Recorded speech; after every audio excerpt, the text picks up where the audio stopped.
Hello and welcome to the Angel Chronicles, episode 9, the one Lilith has been waiting for. But I am Phil, and of course that is Lilith.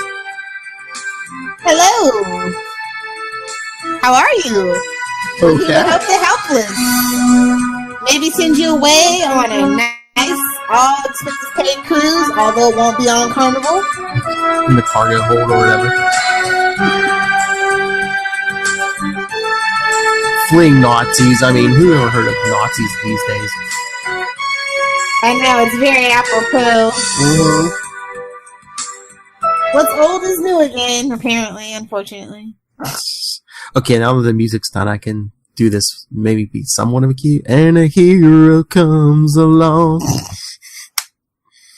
The wind beneath my burning flesh.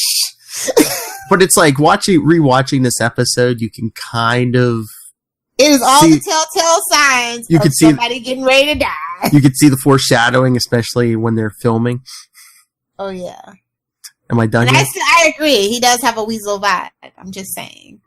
Is that enough? Am I done? I'm like, that's the end. You know that's the end. I think this might possibly be my favorite opening of an episode in season 1. Where she's describing the commercial. Oh, yeah. The Dark Avenger. I know, I was just like, we go from Batman to Marvel. Okay. It's close. Dark Avenger, Dark Knight.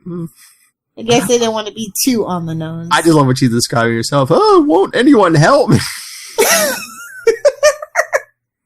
Oh, but how about the narrator? She's like, what about that bald guy from Star Trek? I was like, Patrick Stewart would be awesome, but he's busy on Family Guy and American Dad now. Sorry, he's all ours. I don't know what Seth MacFarlane has on him, but I hope it's plenty of it. Anyway, no, I like this episode. This is, I'm assuming this had to be like the mid-season finale. It was November 30th.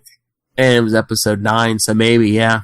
Yeah, I mean, they did things a little wonky back then, but usually 9's about that time. Well, that's usually when they take a break on those CW shows, is like after episode 9.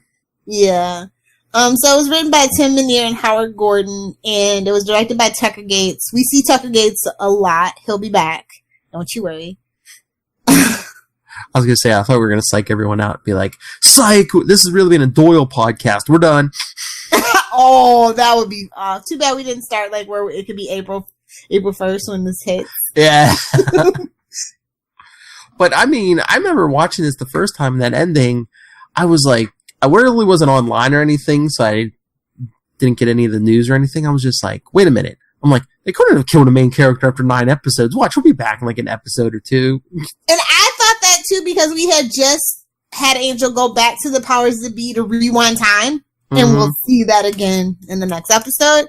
So yeah, so it did kind of like, okay, well, they kind of set this precedent, so, you know, this is part of Angel's team. What is he going to have to do? Imagine this being the mid-season finale, though, and you're not online and there's no fan forums, like... Because seriously, like, I thought it's got to be some kind of trick. He'll be back. It was very abrupt.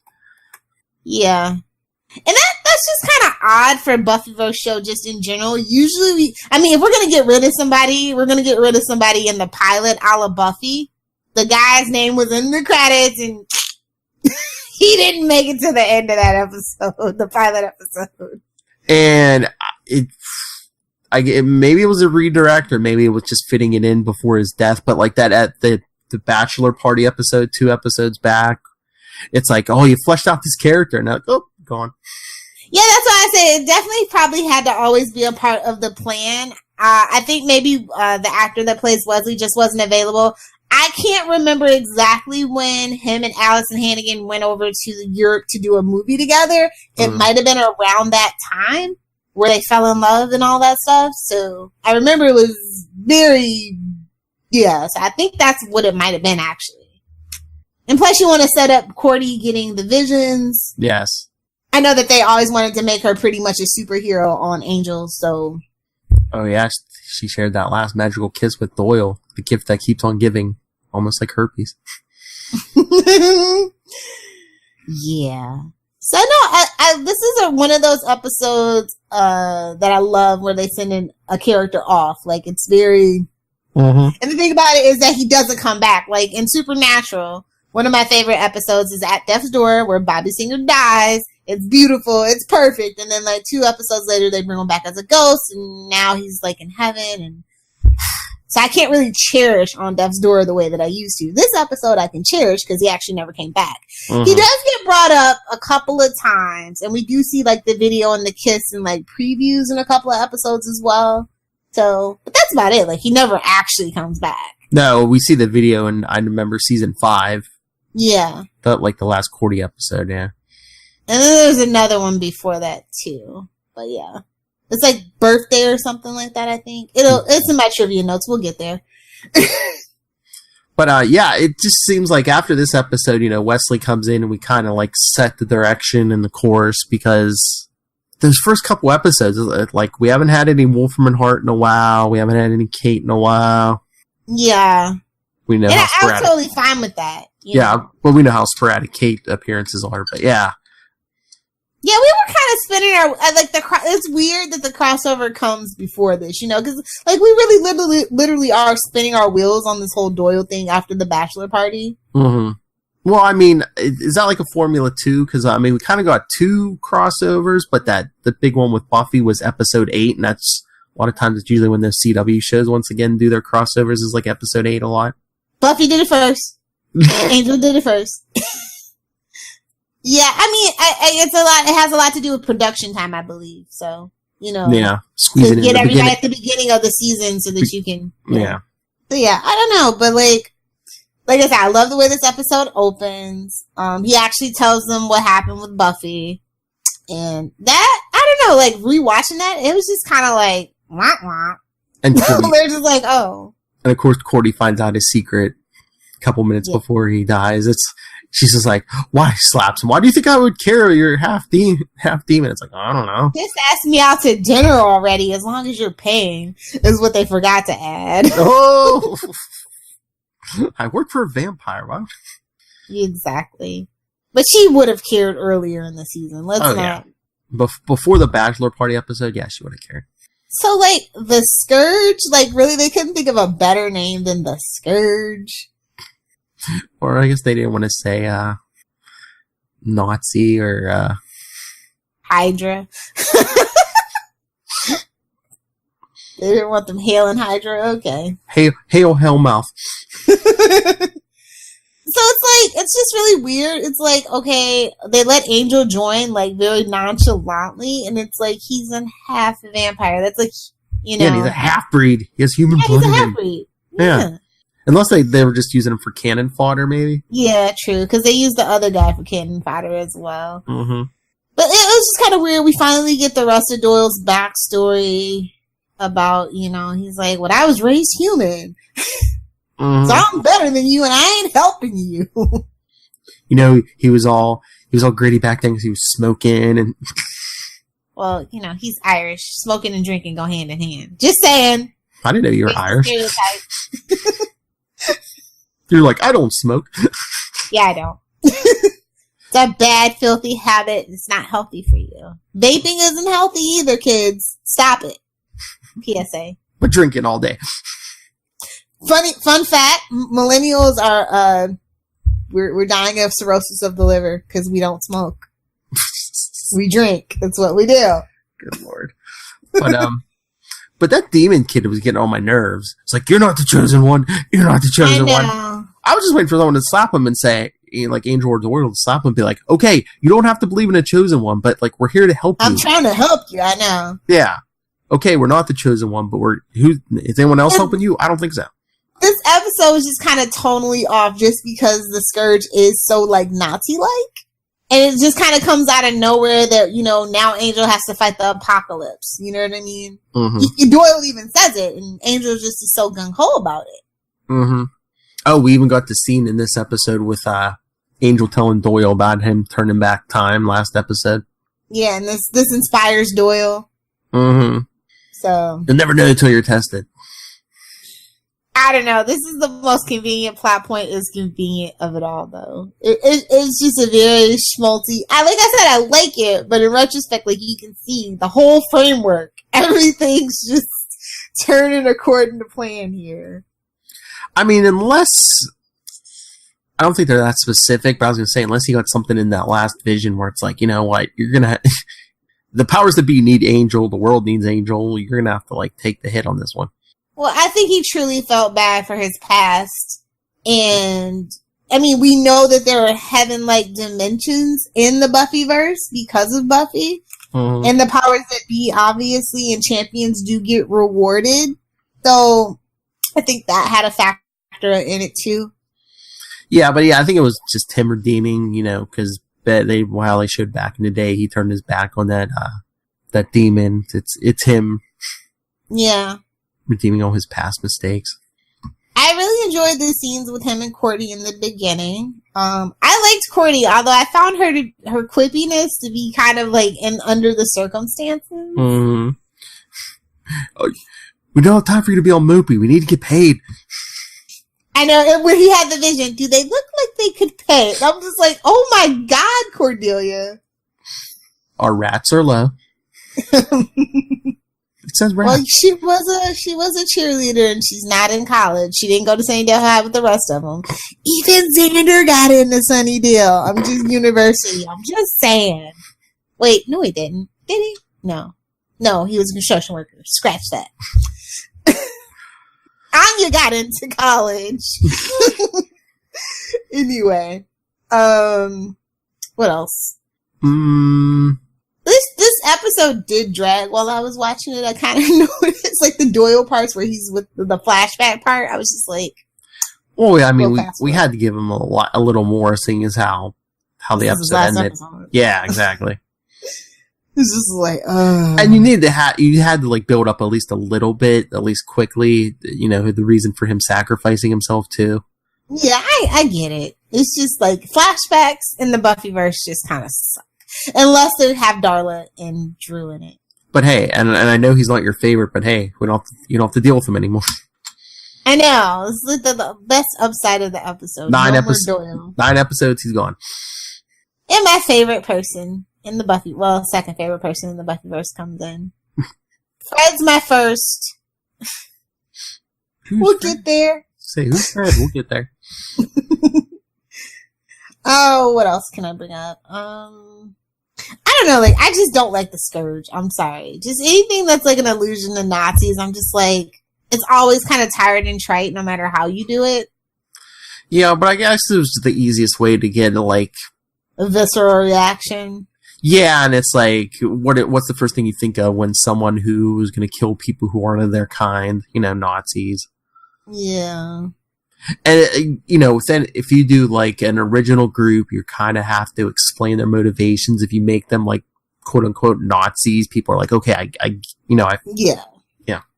It's funny, because, I'm watching, I don't know why I am, but I feel the need to finish, the originals, and they have, like, Nazi vampires, too, so I'm just like, I think that's what it was. I was just all Nazi'd out this week. It's only Tuesday. But yeah, like, I don't know, they just, like I said, felt very boilerplate, but it is what it is. You gotta get to point A to point B. Well, like I said, I think you just need the generic villain to give, you know, because it's mostly the Doyle show. Yeah. For one last time, yeah. I don't know, like, the makeup was good, though, on the demons, but it's like, okay, if they're half human, they're kind of like what Doyle is, why are they not, I guess they can't do the face thing that he does? No, because the kid even said, he's like, oh, you're like my mother. You know, you can walk down the street and no one notices you. Because I guess he was alluding to, so, you know, the rest of them couldn't turn back and forth. Yeah, that was kind of weird. I'm like, why? Can we at least explain that? Maybe because the pokey face demons like Doyle, I guess, can, but the ones like that kid couldn't, I guess. I mean, we see it later on. Because I mean, even Lauren couldn't make himself. You know, yeah. He always looked green and stuff. Depends what type of demon it is. I just think that's another convenient plot point. Is convenient if you're half human, like I don't know, just a thing. Depends what kind of half demon you. Internal consistency.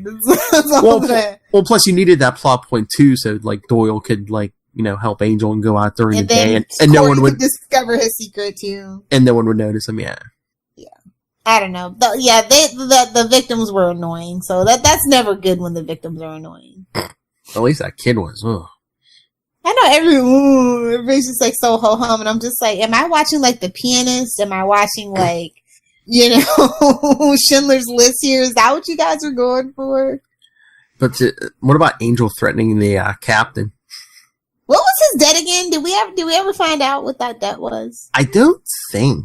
I was like, yeah, I don't think so. But he's like, I'm feeling peckish, so he's like threatening him with like, to eat him. Yeah, but I'm like, if you really want that threat to like go through, wouldn't you like pop the face? No, I mean he's probably dealt with Angel during his little face phase, so he doesn't. You know what I mean? There's obviously history there, so. But I mean, you really want to threaten somebody, you pop the face. But at the same time, he's the captain. Who else is going to drive the boat? Well, that's why you want to make sure you pop the face, get right in his face, and be like, yeah, no one checks the ship. It's like practically impossible unless you're like a pirate, a literal pirate, but okay. I'm assuming. I don't know how international waters work. Unless he met customs or, I don't know. Convenient plot point is convenient. It's medical waste. There's a lot of poop in there. You don't want to go in there. The guy that plays Lucas actually comes back, I think. Or was he in Buffy? One of the two. I don't know. I can't remember. It's in my trivia. We'll get there. I'll remember eventually. I don't know. How did you feel about those special effects with Doyle dying? I mean, they're alright, but it's just like a blinding light. But I guess, that's kind of what it is. It's like a miniature sun that fries anything with human blood.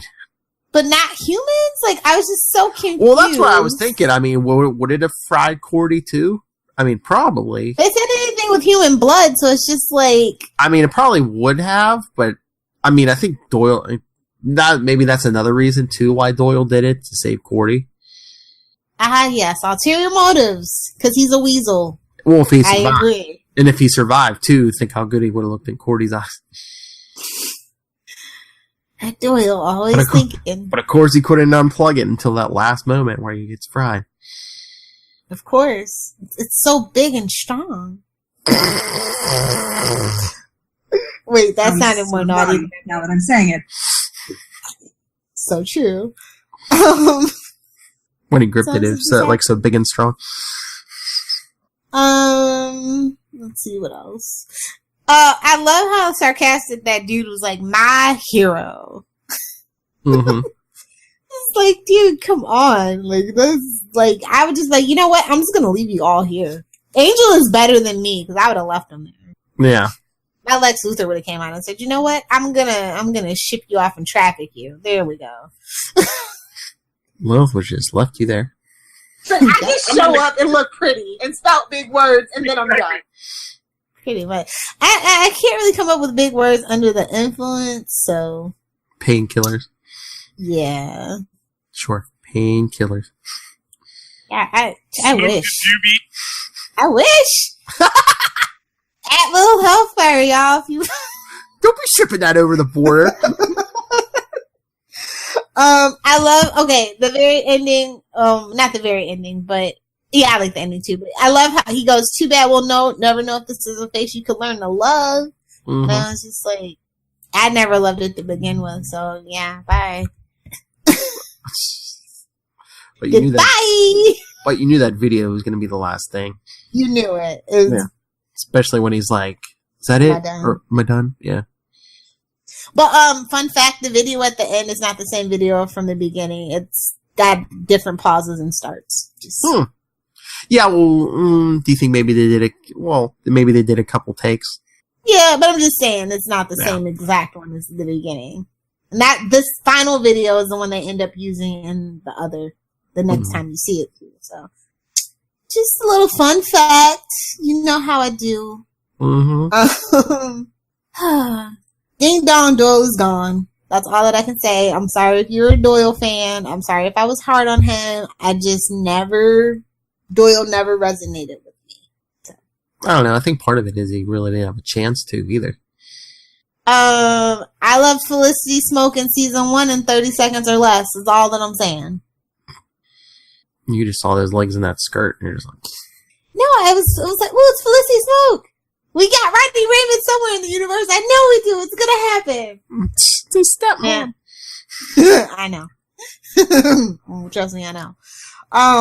Stepmom. Yeah. Anyway, I'm just saying some people garner that kind of response and some people don't. If you're a sidekick character, either you have it or you don't. I'm just saying Doyle didn't have it. Maybe if he had more time, at least the full season. I think it would have made. I don't think that I would have enjoyed Angel, even if he would have died in the season 1 finale. It would have. This is a perfect amount of Doyle. Perfect time to get rid of him. But I'm thinking that was like you were saying, that was the plan, because it just seemed like the whole thing was contrived to get rid of the character. Definitely. So we see the little blue spark between Doyle and Cordelia when he gives her a kiss. Mm-hmm. We don't know what that could be just yet. Oh God, I can't do quotey fingers. No! Quotey fingers are my jam. Sorry. Sad day when Lil can't do quotey fingers. What else? We already oh yeah. So we see this video again, the commercial in season 3 episode Birthday and season 5 episode You're Welcome. The Scourge is mentioned once again when after this, like the episode after Connor is born, they talk about him and somebody that could possibly come after Connor. And then, fun fact for those of us that are into the Buffy Angel novels, there was a Buffy Angel novel, crossover novel, Monster Island, where Doyle's dad is actually a pure-blood supremacist seeking to destroy the colony that they just saved. And Angel literally, like, single-handedly, like, defeats him. It was so BA. I think I remember. So yeah, I highly recommend the Buffy Angel crossover novel Monster Island. It's pretty cool. I know those are actually pretty hard to find nowadays. I tend to find them at libraries, believe it or not. And libraries generally tend to have the full sets of like either Buffy and Angel or the Buffy Angel novels. So just a little hint. Support your local library and be nice. Buy your librarian a coffee. They need it. Librarians are awesome. Mm-hmm. So, Batgirl's a librarian. Some of my favorite people are librarians. Mm-hmm. Librarians have a hard job because libraries are underfunded. Fun fact. Oops. Pay your damn fines, people. Let's see. How many people do you think died in this episode that we saw on screen? 12. Only 4 on screen. Yeah. I'm surprised too. I thought it was higher than that. We actually didn't even get a lot of pop culture references in this episode. I think that's what probably felt a little different as well. We got the reference to Patrick Stewart. We got the one of the Baldwins, not the good one. Exactly. That's a cheap one. Probably the girl that's marrying Justin Bieber's dad. Sorry. Baldwins. I thought, did we get a Braveheart reference? I don't remember. Oh yeah, we did. Way too Braveheart for Joe Couch Potato. That's right. Oh yeah. And then when Doyle has his vision, we get the mask, the man with 2 brains. And what was the other movie? She said one more, didn't she? Maybe. Don't remember. I must have missed it. And then also we got the Love Boat reference. Mm-hmm. So yeah. Yep, I knew it. Sean Gunn also appears as Mars in the episode She. Yep. Do you have any favorite lines from this episode? No,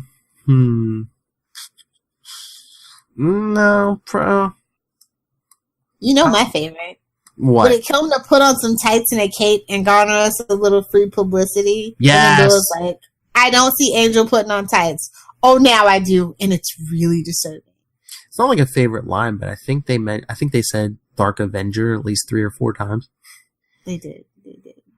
I think that's the only one that really stands out for me. Besides, too bad. Well, no, we'll never know if this is a face you could learn to love. Mm-hmm. Aw. Yeah. My favorite scene, like I said, is the beginning, the opening for the commercial where she's describing it. I think it's absolutely hilarious. Although I'm really bummed she couldn't work in We Help the Helpless. Mm-hmm. Like, I was just like, missed opportunity! What are you doing? Just saying. I want a t-shirt that says that. Phil, get on that on our t-shirt site. T-Public, yeah. Thank you. I was gonna say T-Republic, and I'm like, that's not right. Some kind of mixture of We Help the Helpless and Fight Me Nerds. We fight the nerds. Nah, it'll come. We help the helpless and fight the nerds. We help the hopelessly nerdy. There you go. Not feel so alone, because we're bigger nerds than you. Except for Charlie. He's the biggest nerd. He's chief nerd. I know the hip language the kids use these days. Poor Charlie. So, what would you give this episode? I will give this episode a B+. I will agree. Oh!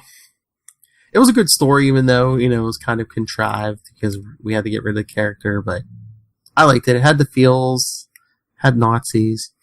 Did a Nazi get punched in the face, though? Oh, he did! When Angel stole his motorbike. Mm-hmm. See, you can't have Nazis and not punch them in the face. Like, it's the only reason to have Nazis is so that they get punched in the face. I was just waiting for someone to say, Dr. Jones, Dr. Jones.